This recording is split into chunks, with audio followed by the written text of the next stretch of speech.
Bonjour, j'espère que vous allez bien. Alors aujourd'hui, je vais vous parler de Tu ne sais rien de moi, tome 1, traumatisme de Andra Rock aux éditions Sharon Kena.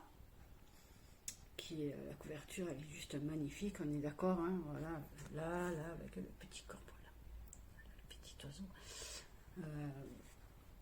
Voilà, c'est juste magnifique, quoi. Donc, il faut savoir que je l'ai eu lors de la masse critique de Babelio, tous les mois. Voilà, vous laissez, en échange d'un avis, on vous offre un livre. Et il y a énormément de choix, je crois qu'il y a une vingtaine de livres si c'est pas plus. Je ne sais pas exactement combien il y en a, hein, je n'ai pas compté. Hein. Mais il y a beaucoup de choix, c'est selon les thèmes, je crois. Hein. Vous avez le mois du polar, des fois c'est que de la romance, ou que des thrillers. Enfin, vous voyez, ou que de l'historique. Pour les enfants, enfin, ça dépend. Il y a un peu de tout. Vous avez des livres papier, vous avez parfois des livres, comment on appelle ça, un audio-livre, livre. Voilà, je vais y arriver, un audio-livre. Mais la plupart, c'est que des livres papier, donc si ça vous intéresse, il faut être inscrit sur Babelio, forcément. Et je pense qu'il faut y être depuis un certain temps, je crois, ou, enfin, peut-être pas, mais avoir un minimum d'avis laissés sur le site. Il faut savoir que vous n'êtes pas obligé d'avoir un blog pour participer à la masse critique. Donc voilà, si vous avez envie d'essayer, allez-y. C'est tout en début du mois, entre le 5 et le 7, je crois, un truc comme ça.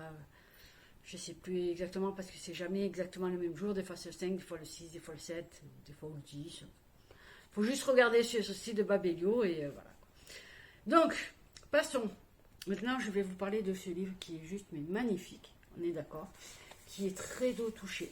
Alors je ne sais pas comment ça s'appelle, on appelle ça du mat, couverture mat. Le papier, il est très doux touché aussi. Il faut savoir que, il y a la couverture, oui, qui est très jolie évidemment, qui est très douce. Le format, qui est vraiment un format, pas comme un format papier classique. Alors, attendez, parce que j'ai plein de formats là-haut. Hop là, ici. Il faut comparer. Enfin bon, bref, c'est un format qui rentre bien dans un sac à main, quoi. Dans un sac à main. Dans un sac qui prend pas de place. C'est, pour la prise en main, c'est quand même très agréable. Il pèse pas 3 tonnes et demie. Et puis, il est court. Il est court, très court. Enfin, très court. Non, il fait quand même 236 pages. Sachant que le tome 2, il est sorti... enfin, les précommandes sont sorties hier, il me semble. Sachant qu'aujourd'hui, on est jeudi. Il me semble qu'elles sont sorties hier, les précommandes, mais je ne suis pas sûre. Il faut que je vérifie. Parce qu'il sortira en fait, là en novembre, sur le tome 2. Donc ça va, il n'y a pas longtemps à attendre. Les chapitres sont courts. Ils sont vraiment, vraiment courts, ce qui est très agréable. Ça fait qu'il n'y a pas 36 pages. Voilà, là, ça fait 3 pages. En général, il faut entre 2 et 3 pages, les chapitres. Donc, il s'est écrit relativement... Ça va, c'est ni gros, ni petit. Donc, ça va. Je ne vais pas vous montrer pour ne pas vous spoiler, ce serait dommage. Mais, voilà, je vais vous montrer par rapport aux remerciements, parce que c'est la même taille. Voilà. L'écriture, elle est ni trop petite, ni trop grande. C'est aéré. Voilà, le texte est aéré. Il y a des dates. J'aime quand il y a les dates. Donc on sait très bien de quel jour on est, de quelle heure. Parfois, on a des chapitres. C'est rigolo parce que j'avais pas... C'est la première fois que je vois ça en fait. Voilà. Par exemple, le chapitre 35, 1 sur 2. Chapitre 35, 2 sur 2. Un chapitre qui est coupé en deux. Donc, ouais, je sais pas. C'est la première fois que je vois ça, mais bon, pourquoi pas. Pourquoi pas. Si à la place, d'abord un chapitre, au lieu qu'il fasse 3 pages, il en fasse 6 ou 7, en le coupant en deux. Je suis pas contre. Par contre, le bémol, c'est un tout petit, mais vraiment un tout petit bémol, c'est le seul bémol d'ailleurs pour ce livre, c'est que, au lieu de mettre des miles, admettons, je sais pas moi, il habite ou elle habite à 50 miles, pourquoi ne pas mettre les kilomètres à la place? Parce que tout le monde ne comprend pas les miles, même si Voilà. Parce qu'il faudrait chercher en fait à quoi correspond les miles au niveau des kilomètres. Enfin, je ne sais pas si c'est pareil ou pas. Donc, bon, à part ça, ça va. C'est pas non plus le pire chose qui puisse arriver dans un livre en bémol. Et c'est le seul bémol, honnêtement, que j'ai trouvé dans ce livre. C'est pas un coup de cœur, mais je l'ai beaucoup aimé, parce qu'on rencontre Raven, qui est une jeune fille de... Je vais vous lire voilà, la quatrième, comme ça, voilà. Vous savez à quoi vous attendre et c'est le mieux. Alors, Raven, 20 ans et étudiante en commerce, a tout pour être heureuse. La jeunesse, la beauté, un appartement loin de ses parents et un beau niveau scolaire sans fournir d'efforts. Possédée par une rage dévorante contre le monde entier, la jeune femme se coupe des relations aux autres. Après quelques antécédents de violence, elle suit une thérapie depuis 2 ans, mais rien n'y fait lorsque la confiance est perdue. La vie de Raven va se trouver un brin plus compliqué avec la rencontre de Tristan, son nouveau voisin de pilier. Ouf, je vais y arriver. Son nouveau voisin de palier, voilà, c'est mieux, et médiateur de groupe de parole. Un homme qui tente tout pour la rendre folle et bouscule tout ce à quoi elle croyait jusqu'à présent. Je vais y arriver, je m'excuse, je me suis un petit peu... Raven parviendra-t-elle à contenir la haine qui l'anime? Voilà.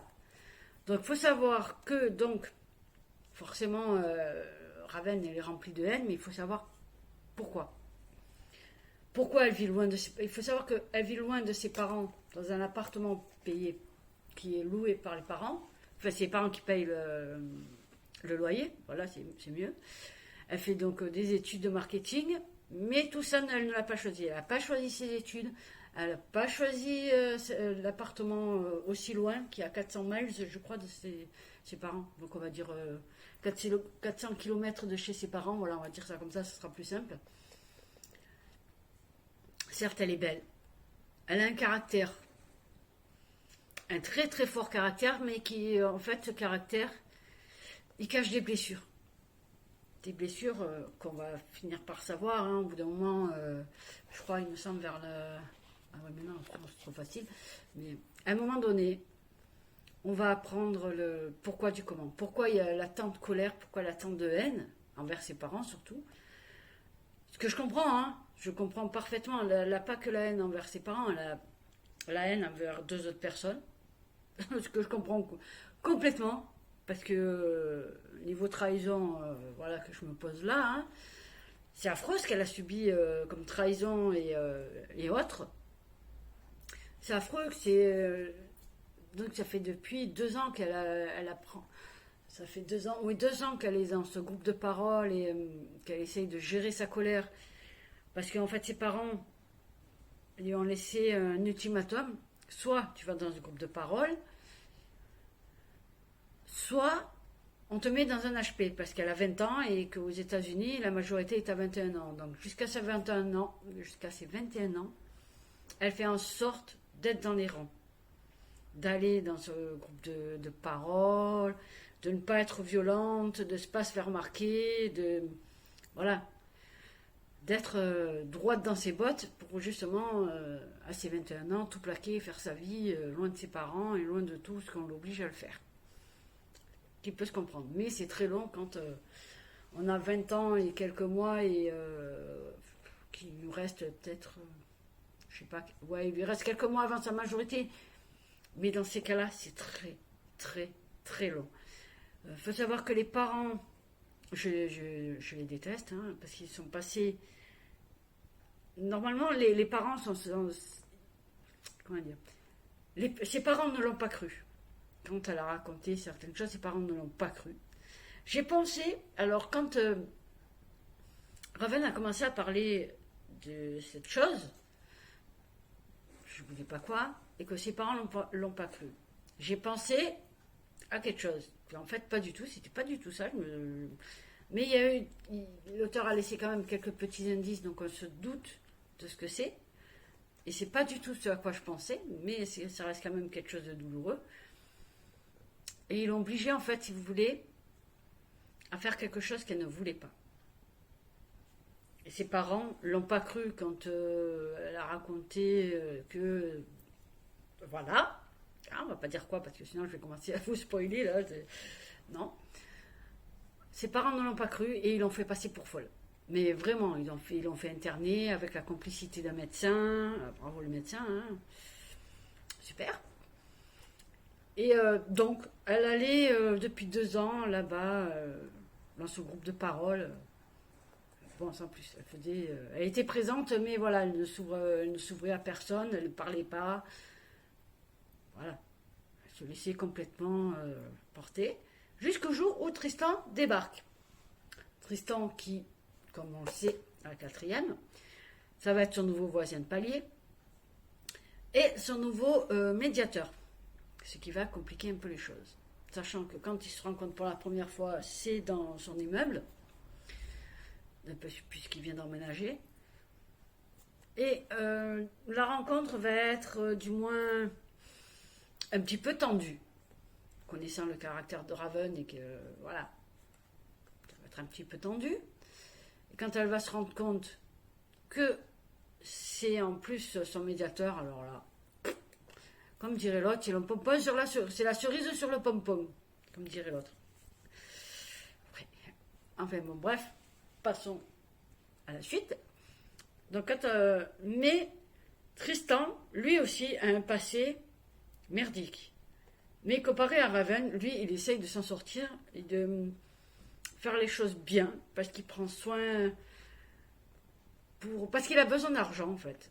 Besoin d'argent pour aider sa mère et sa sœur. Enfin, surtout sa mère qui est très malade.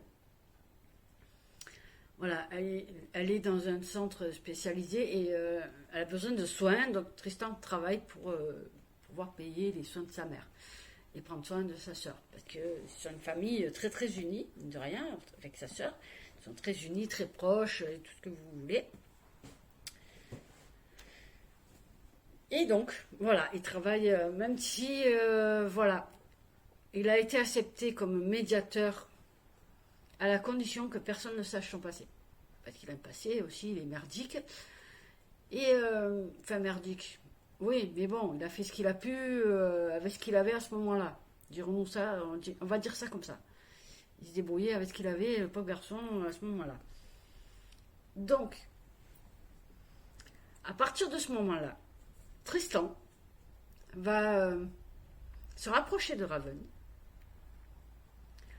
On le sait. On le sait, je ne vous spoil pas, on le sait qu'il va y avoir une histoire d'amour entre les deux. Mais, voilà, c'est pas une histoire qui se passe... certes, Raven ressent des choses qu'elle n'a pas ressenties depuis très longtemps, puisqu'il faut savoir qu'à 20 ans, elle n'a eu qu'un seul petit ami. De 15 à 17 ans, pendant 2 ans, donc ça a été son seul petit ami. Et après, à partir de là, après ses 17 ans, elle n'a plus jamais laissé un homme s'approcher, elle n'a plus jamais eu de petit ami. Donc voilà, à 20 ans, elle rencontre Tristan, il a 30 ans, un gros écart d'âge, ce qui est rare. Et donc, voilà, elle ressent des choses physiquement, du désir, hein, voilà, puisqu'on y est, hein.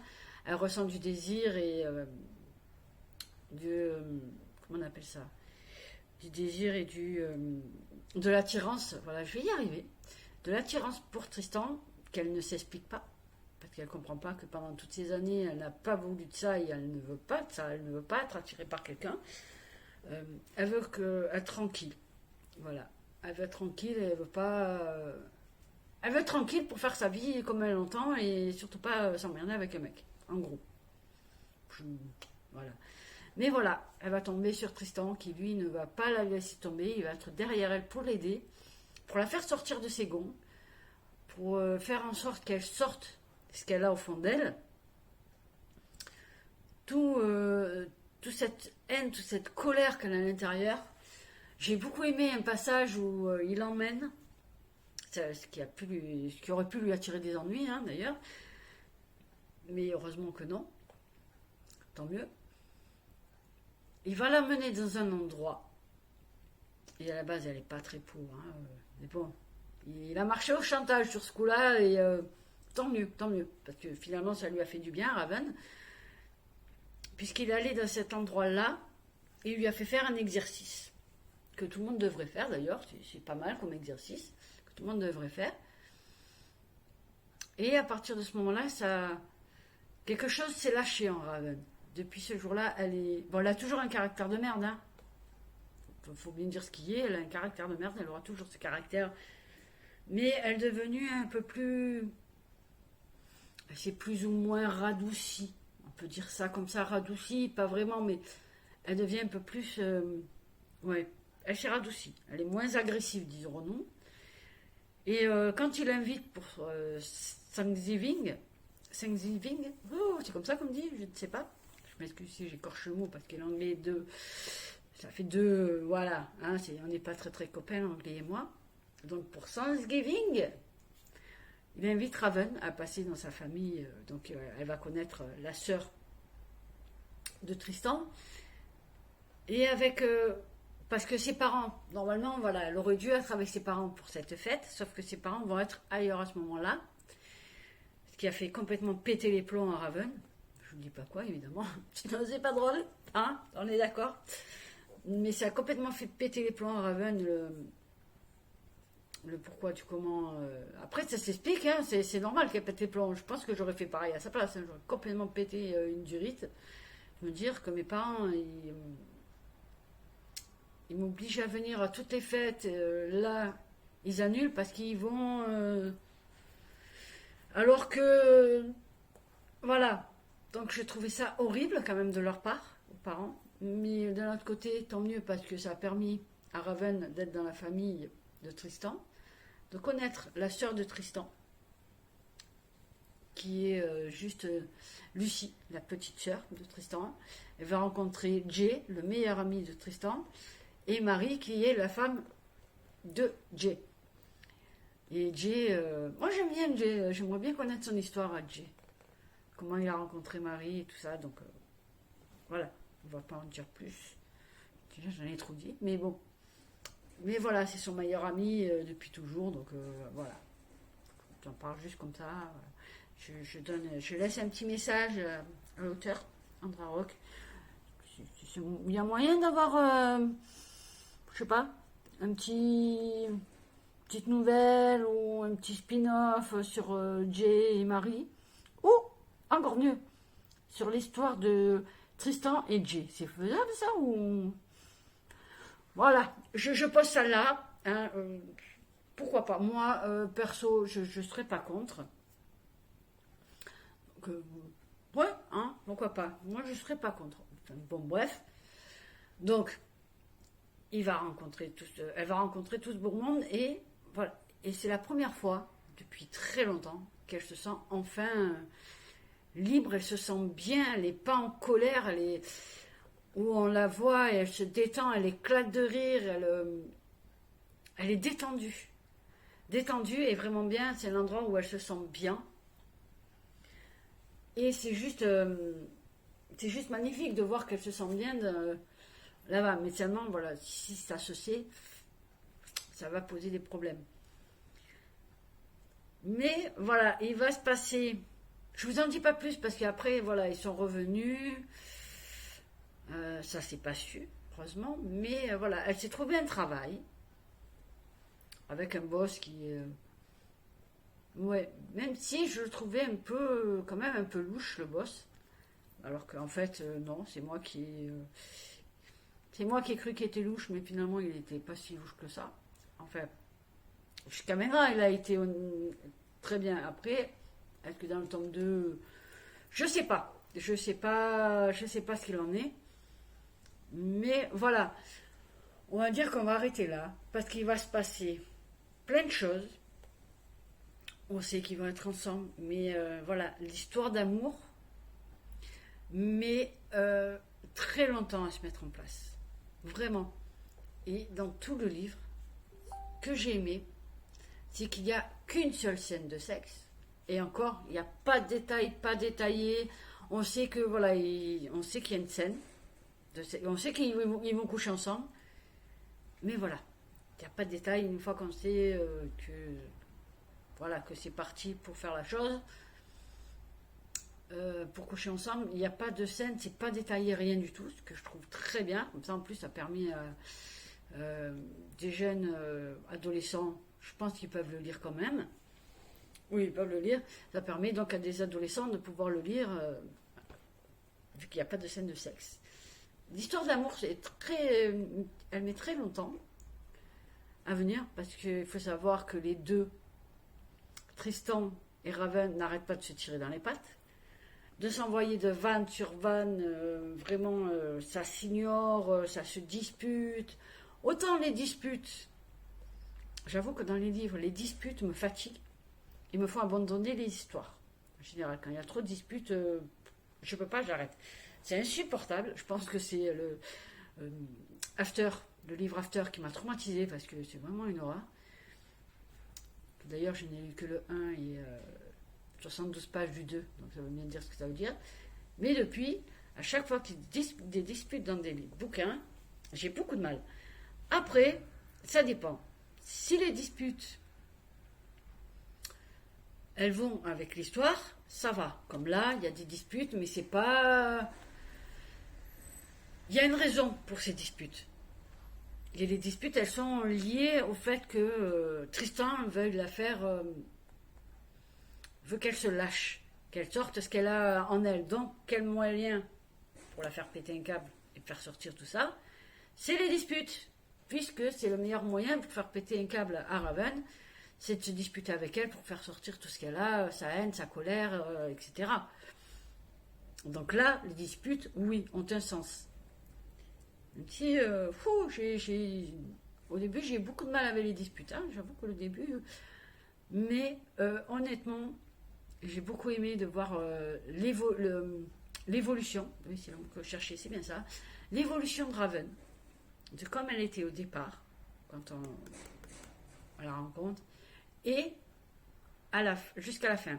Toute l'évolution de sa personnalité, de comme elle était au départ et comme elle est devenue après, j'ai beaucoup aimé. C'est une très très bonne évolution qui se fait dans le temps, qui ne se fait pas comme dans certains livres où en quelques pages, ça y est. Là. Non, là c'est tout le long jusqu'à la fin, du début jusqu'à la fin, l'évolution, tout doucement mais sûrement, parce que c'est pas très facile ce qu'elle vit, hein, puisqu'à un moment donné, il a fallu qu'elle s'échappe, qu'elle se cache, qu'elle parte, qu'elle se fasse oublier pour pas que ses parents la rattrapent. Pour qu'elle puisse, elle s'est même fait elle-même, comment dire, elle est allée voir un médecin spécialisé pour voir si réellement elle n'était pas folle, puisqu'elle a douté d'elle-même, de sa santé mentale, si elle était réellement folle ou pas. Alors que non, pas du tout, elle n'était pas folle. Hein. La gamine, c'est juste qu'elle a énormément souffert et qu'elle est terriblement en colère. Et ce médecin lui a fait comprendre certaines choses qui est vrai en plus, qu'on peut le penser réellement quand on suit l'histoire. Et j'aime... donc oui, ça a permis à Raven d'évoluer sainement. Enfin, sainement. D'évoluer, pas sereinement, parce que ça a été quand même très compliqué pour arriver là où elle en est. Donc, mais... Voilà, c'est ce qui me plaît dans ce livre, c'est l'évolution. L'évolution de Tristan aussi, qui au départ était quelqu'un de... et qui est toujours quelqu'un de... qui était quelqu'un de violent, qui a quand même des restes de ce qu'il était avant, de son passé, puisque il a un passé... Voilà, hein. Voilà, c'est pas marqué là-dessus, donc on va pas vous le dire, parce que comme ça... Vous allez découvrir vous-même, hein, mais bon, après, il a, comme on dit, des réflexes d'avant, des vieilles habitudes, hein, on la vie dure, comme on dit, mais il a bien évolué. Je trouve quand même un petit défaut à Tristan, c'est qu'il s'est laissé peut-être emporter trop vite par rapport à Raven, et il est tombé amoureux trop vite. Peut-être. Ou pas, hein, c'est que mon point de vue à moi. Je trouve que peut-être il est allé...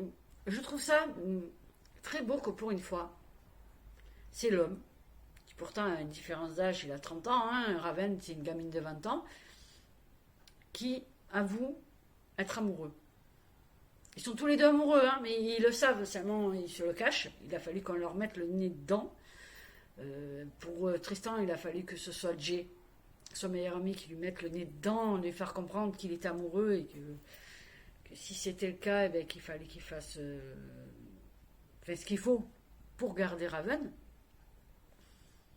Donc oui, je trouve ça beau que pour une fois, c'est un homme qui avoue ses sentiments et non pas, comme d'habitude, c'est toujours la femme qui dit à l'homme qu'elle est amoureuse, qu'elle a des sentiments pour lui, alors que là, c'est l'inverse.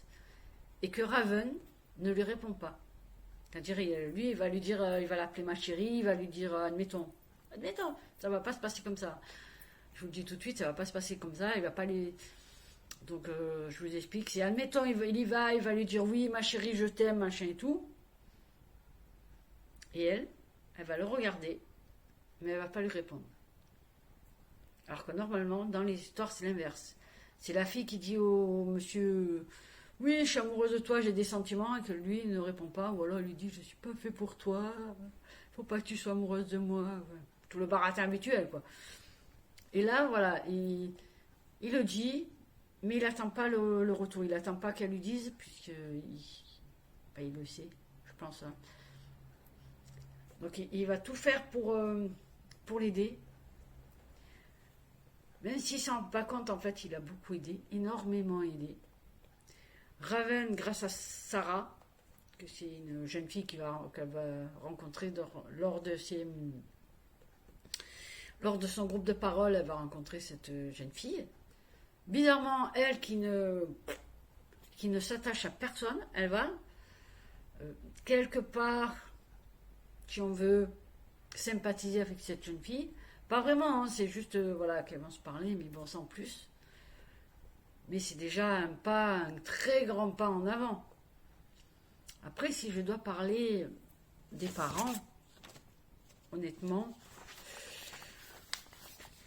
ils sont durs les parents. Oh là là, mon Dieu, qu'ils sont durs. Ils sont durs, ils sont horribles de vouloir mener la vie de leur enfant, leur imposer leur choix, de ne pas laisser à Raven le choix de faire ce qu'elle veut dans sa vie. C'est une horreur. Quand ils ont su qu'elle avait trouvé un travail, parce que justement, elle veut être, le jour où elle devient adulte, ne plus dépendre de ses parents, ça a été, mon Dieu, limite, ils allaient venir la chercher pour la ramener, parce que pour eux, ils ne comprennent pas que... Enfin, c'est pas qu'ils ne comprennent pas, c'est qu'ils craignent qu'elle fasse des crises de colère, parce qu'elle fait souvent des crises de colère, et en général, ça se termine en baston. Mais je sais pas, faites-lui confiance. Si elle a accepté ce boulot, c'est qu'elle se sent capable. Donc il faut lui laisser sa chance, à la gamine. Mais les parents, non, ils sont horribles. Ils veulent pas admettre qu'ils ont tort. Jamais, ils admettront jamais qu'ils ont eu tort. Hein, jamais. Moi, j'ai beaucoup aimé quand Raven, qui se retrouve face à son père, lui dit ses 4 vérités, même si le père il a très mal réagi. Mais elle lui a dit ce qu'elle pensait du fond du cœur. Et c'est sorti, mais alors... bien, hein. Et honnêtement, j'ai adoré voir Raven faire une chose pareille.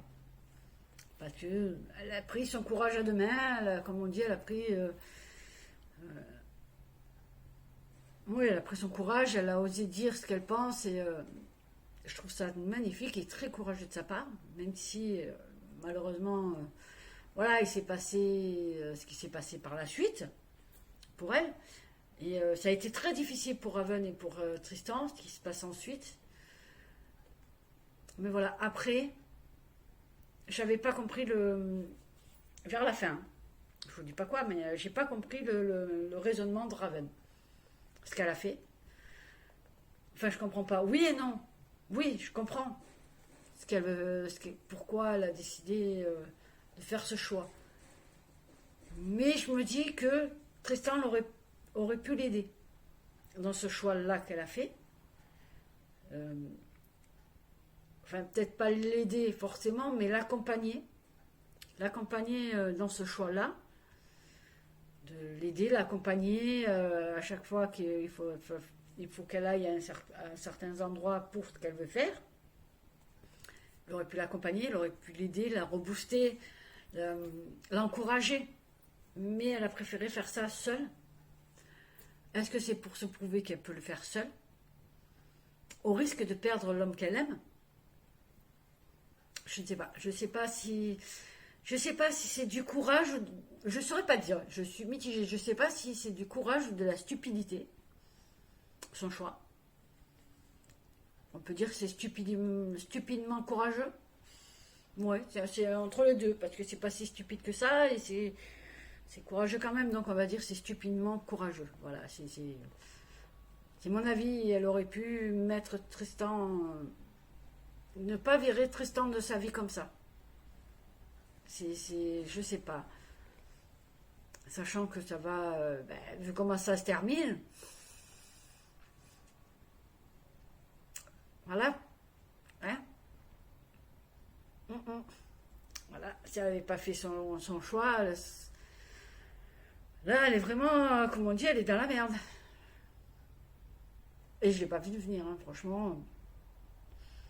À un moment donné, je me suis dit, est-ce que l'auteur va créer ce truc? Ça serait beau, mais en même temps, ça serait créer des angoisses pour Raven, ça serait raviver les souvenirs, et est-ce qu'elle serait capable d'assumer Raven? Est-ce qu'elle serait capable d'assumer si l'auteur décide de faire ce sadique? Et c'est sadique, hein, cette fin-là. J'avoue que cette fin-là, elle est vraiment difficile. Et, c'est sadique de faire des choses comme ça. C'est pas bien. Moi, je le dis, c'est pas bien de faire des choses comme ça aux gens. Hein. Franchement, c'est pas bien. Parce que là, il va falloir que j'attende le 2 pour savoir comment ça va se terminer, cette histoire. Et c'est pas bien. Franchement, c'est pas bien. Mais voilà, ça va. Novembre, c'est pas loin, donc on peut attendre. Donc voilà. Pour finir, donc j'irai l'auteur. La plume de l'auteur. Il faut savoir que ça se lit, mais je l'ai lu, ça a fait. Hop, j'ai gardé ça pour le lendemain. Enfin, du coup, c'est plutôt dans ce sens-là. Hein. Voilà, oui, c'est mieux. J'ai laissé ça. Voilà, une centaine de pages, même pas. Oui, j'ai laissé une centaine de pages parce que je voulais pas le finir tout de suite. Je voulais le laisser traîner parce que l'auteur a une écriture. Ça glisse tout seul, quoi.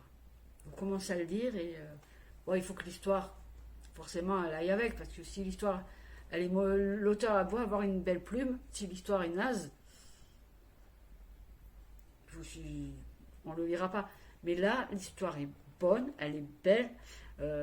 Raven, c'est une histoire de voir ces deux jeunes, enfin des deux jeunes, oui, ces deux adultes qui ont été quand même pas maltraités par la vie, mais quand chacun, tous les deux, des blessures, se reconstruire quelque part, que quelque part Tristan se reconstruit, en aidant Raven à se reconstruire quelque part, il se reconstruit lui-même en fait. Enfin, un truc comme ça. Donc oui, l'auteur a une plume qui est merveilleuse, ça se lit tout seul, si ça vous prend. Moi, ça m'a pris les émotions. J'avais beaucoup d'émotions pour Raven. Beaucoup d'émotions. Elle m'a émue, Raven, en fait. De voir comme elle est. De voir toute cette colère, toute cette haine au départ que je ne comprenais pas d'où ça venait. Tristan m'a émue aussi. Par son abnégation. Par rapport à sa famille. Voilà, il décide d'aider sa mère, Raven, mais il demande rien en échange. Là. C'est vraiment limite le sens du sacrifice, presque. Malgré, même s'ils ont tous les deux un lourd passif, hein, on va dire ça comme ça. Mais voilà, l'auteur a fait en sorte que ce soit pas pâteau. Voilà, c'est pas du pâteau, c'est pas lourd à lire. Voilà, c'est ça. C'est pas lourd à lire, c'est pas pâteau, c'est beau. C'est magnifique de voir les personnages évoluer. Et l'écriture, elle est juste... voilà, ça se lit tout seul, c'est magnifiquement écrit. J'ai hâte d'être au mois de novembre pour lire la suite et je pense que je vais le précommander parce que je veux savoir absolument la suite, hein, c'est juste pas possible de ne pas avoir la suite. Et puis la couverture, je vous mettrai la couverture du tome 2 qui est elle aussi très jolie, qui est en rapport avec, qui ressemble à celle-ci, mais voilà quoi, c'est la couverture, elle est juste, voilà, les branches d'arbres qui rappellent en fait, en quelque sorte, Raven qui se raccroche aux branches, mais en même temps, c'est la Raven qui, qui évolue. Comment vous les expliquer? Lisez-le, voilà, je ne vais pas vous en dire plus parce que ça va être compliqué, ça fait déjà 35 minutes que j'y suis dessus. J'espère que ça c'était pas très long et que ça va donner, que surtout que ça vous a donné envie de lire la suite, ou du moins de le lire, et de lire la suite plus tard. Donc voilà, je vais vous laisser avec ça et c'est beau. Donc, maintenant, je vais vous laisser. Cette fois-ci, je vais vous laisser pour de vrai. Je vais arrêter de vous embêter. Donc, je vous dis à bientôt pour de nouvelles aventures livresques. Lisez ce livre. Achetez-le même, c'est mieux. Mais surtout, prenez soin de vous.